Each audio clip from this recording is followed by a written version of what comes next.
Welcome to New Possibilities. I speak truth to power without fear. So recently, NBC conducted some research and they found that Senate Majority Leader Mitch McConnell is a descendant of slave holders. Apparently, his two great grandfathers owned about 14 slaves, and that's according to the records that they uncovered. Now, it's possible that they may have owned more slaves than that, but we know that he is a descendant of slave masters. And this comes shortly after Mitch McConnell expressed his opposition to reparations. And so a reporter recently asked him if he knew about this, if this changes his position on reparations. And instead of like directly answering that question, what this guy did was basically try to divert attention away from him and bring attention to President Obama. He basically said, well, him and Obama are in the same situation. Obama is a descendant of slave owners, and Obama opposes reparations. As many people know, Obama is a child of interracial marriage. His mother is white from Kansas, and his father is an African immigrant. According to the information that I looked at online, apparently his mother, his white mother, is a descendant of slave owners. So this is why Mitch McConnell brought that up, basically saying that him and Obama are in the same situation, and he basically wanted to divert attention away from him and bring that attention towards Obama and cause a distraction and a deflection. Now, what I want to do is just talk about this, provide my commentary on this. First of all, this explains why Mitch McConnell is in opposition to reparations, because it has a direct impact on people like him. People like him would have to pay reparations. People who are descendant of slave owners would have to pay reparations. And they should pay reparations. And I'm going to explain to you why. Now, his argument, and you all know that I did a video a while ago responding to his ridiculous arguments against reparations. And just to recap, I'm just going to say some of the things that he asserted and then like provide my quick response to some of those things. The first thing he said is that no slave masters are around today. None of the slaves are here today. Why pay reparations for something that happened 150 years ago? And my quick response to that is this.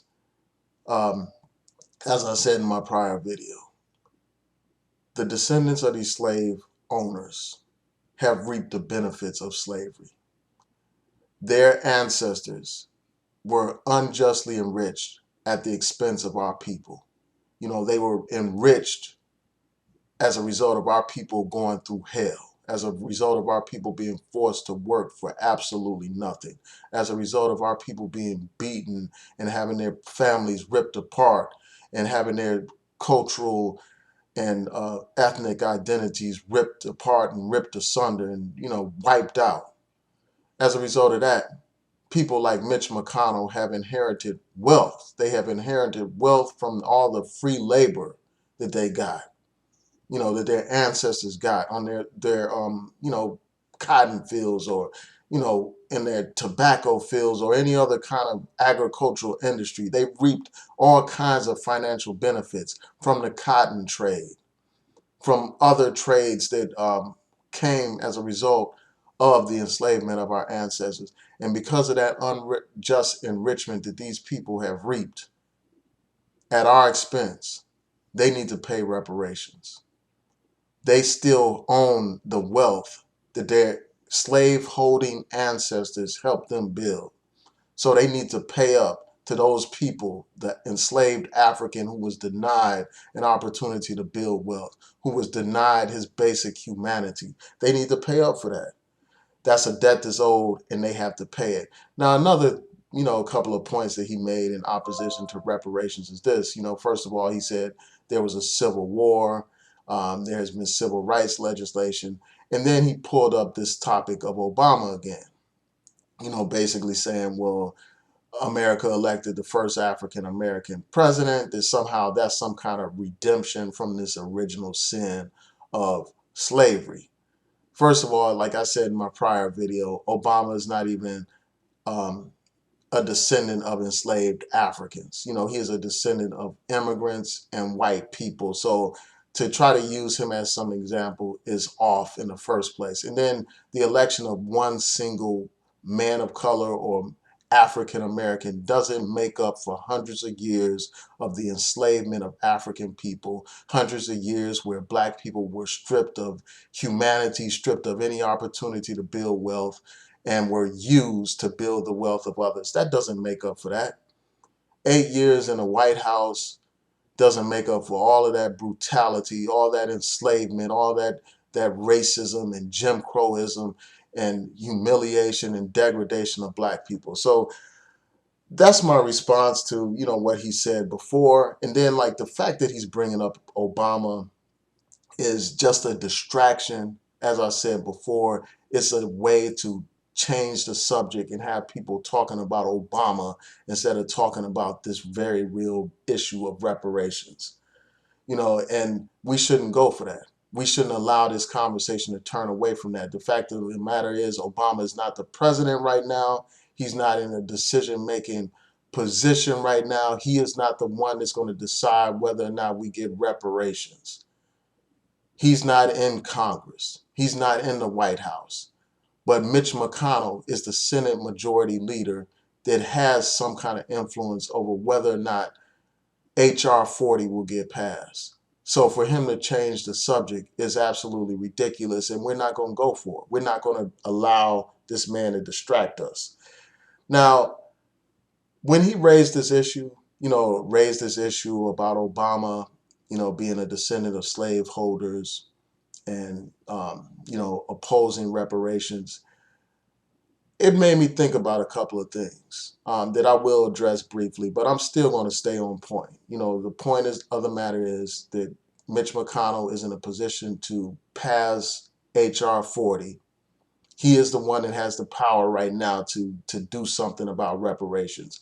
So he is the one that the pressure and attention should be focused on, not Obama. But since he brought this up, it made me think about a couple of things. First of all, like I thought about, black politicians opposing reparations. And, I think that we should not elect any black person that's opposed to reparations. A black politician should support reparations. Just like a Jewish politician should support reparations from Germany, just like many Jews have reaped reparations from Germany for the atrocities committed during the Holocaust. Somebody would find it odd and out of place for a Jewish person not to support, reparations from Germany and from others who participated in the genocide against the Jewish people during World War II.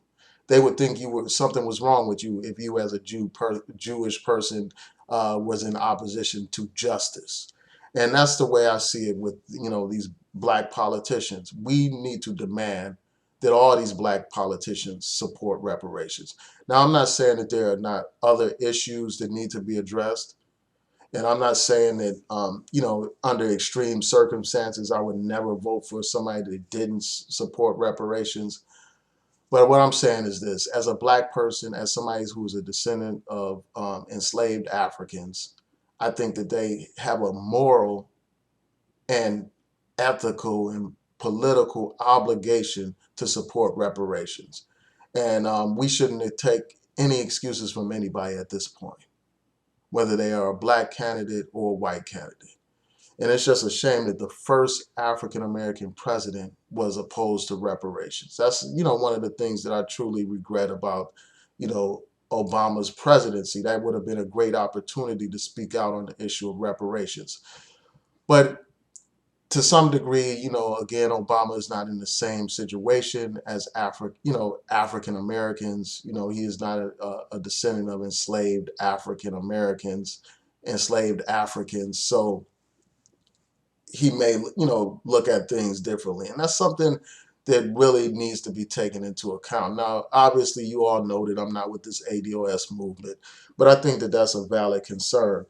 Now, the other point that was raised by, this stuff that Mitch McConnell brought up, this distraction that he brought up, is the issue of whether or not biracial people should pay reparations. And that's a question that I have for you. If someone is biracial and they have reaped the benefits of the enslavement of African people, should they pay reparations? Someone who I'm not talking about a situation where somebody is a product of rape. I'm talking about a situation, for instance, the white side of their family was very wealthy.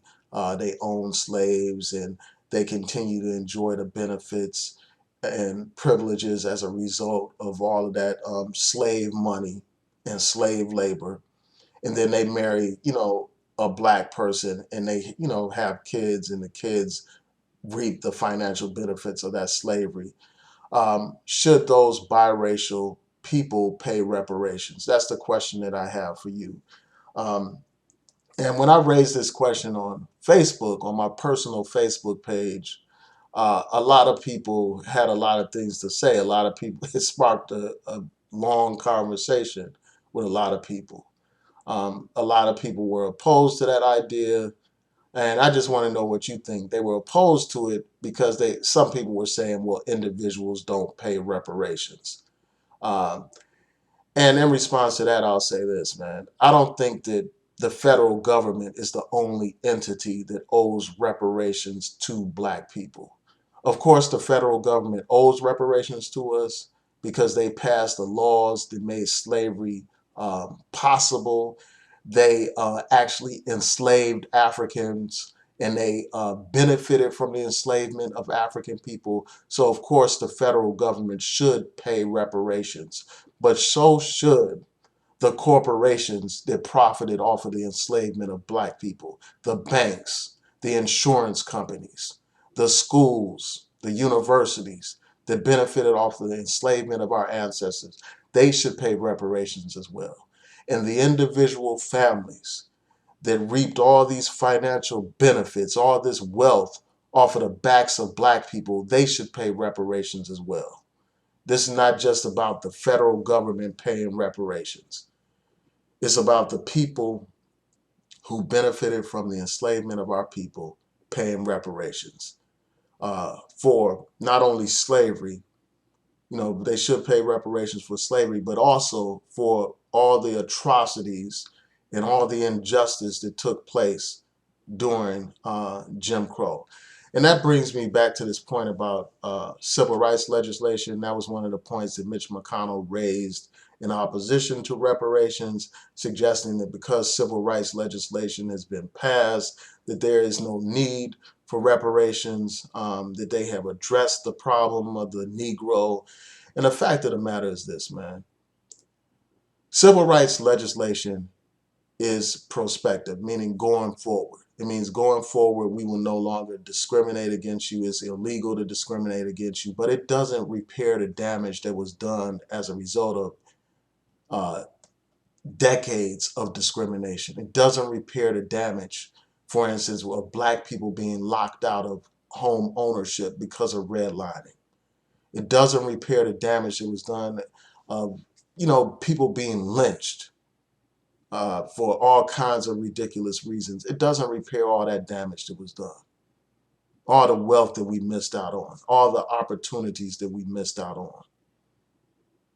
And because of that discrimination, we continue to experience massive disparities in economics, in wealth accumulation, in education, in criminal justice, in all these areas.